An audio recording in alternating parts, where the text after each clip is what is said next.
Are you wondering how interest rates are calculated? Most people know that interest rates are an unavoidable thing that you have to take part of to get a mortgage, but not everyone understands how they're actually calculated. Most home buyers are interested in understanding how interest rates are calculated now that they've been steadily going up over the past several months. Currently, interest rates for a 30-year mortgage are a little over 6%, and they may keep rising into 2023. By taking the time to understand what's going on into being calculated for what interest rate you get, you can make the most informed decision about choosing a lender and purchasing a new dream home. This is Nathan Clark with your Home Sold Guaranteed Realty here in New England. In this video, I'll discuss all the factors that influence how mortgage interest rates are determined and how you qualify.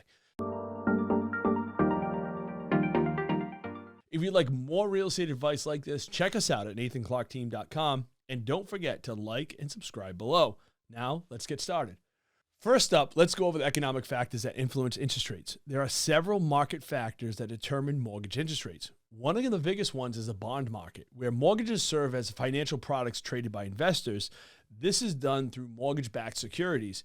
Interest rates are influenced by the supply and demand in the bond market. If more investors are purchasing mortgage-backed securities, then interest rates are lower because demand in a higher or steady level is at a higher steady level. If investors aren't buying as many securities, then rates become higher as a way to attract investors with higher returns on their investments. Another market factor that determines interest rates is the Federal Reserve. Most people know that the Fed can raise or lower rates depending on general economic conditions like inflation that we're going through right now. However, the Fed isn't actually dictating what interest rates should be to lenders. Lenders borrow money from the Federal Reserve to be able to provide home loans to their customers. When rates are raised, it increases the cost of borrowing for the lenders. As a result, lenders increase interest rates on their loans to the home buyers to make up for this increased cost. Lastly, other factors that influence interest rates are the secured overnight financing rate, the SOFR, and constant maturity treasury rate, the CMT. The SOFR and CMT rates only apply to borrowers with adjustable rate mortgages. They are essentially benchmarks that reflect current economic conditions and are used to help lenders determine how much to adjust interest rates. Generally, if these rates increase, you can expect the rates on your loan to increase and vice versa. But these metrics are only used to determine a base rate for the new interest rates. The lender will also add factors related to your financial situation to come up with the final rate on your loan. So there's a lot of different things about your personal loan. I've done videos on that of how to get the best rate with your credit score, debt to income ratios, DTI, and things like that. Check those videos out. And the other thing we discuss is some borrower factors that help lenders calculate interest rates. Aside from external market factors, the interest rate on your home loan is also influenced by your personal financial situation. These borrowers factors include credit score. Paying down your credit balance with timely payments is a good way to improve your standing with the lender.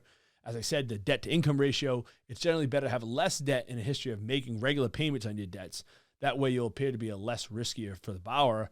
And your occupancy plans. This is really big. If you plan to use the house as your primary residence and it's not a vacation home or a rental income property, you'll likely get a low interest rate. Down payment amount is largely to do with also the type of loan you have, as you'll be less risky if you're putting more of the skin in the game of your own money. As a result, you'll likely get a lower interest rate.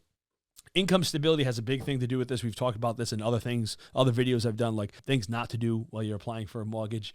If your income is stable or rising, it shows a lender that they can rely on you to keep up with the monthly payments and you're living within your means. If you're jumping from job to job, they don't like to see that. They like to see a steady, same job placement for years, at least staying in the same field.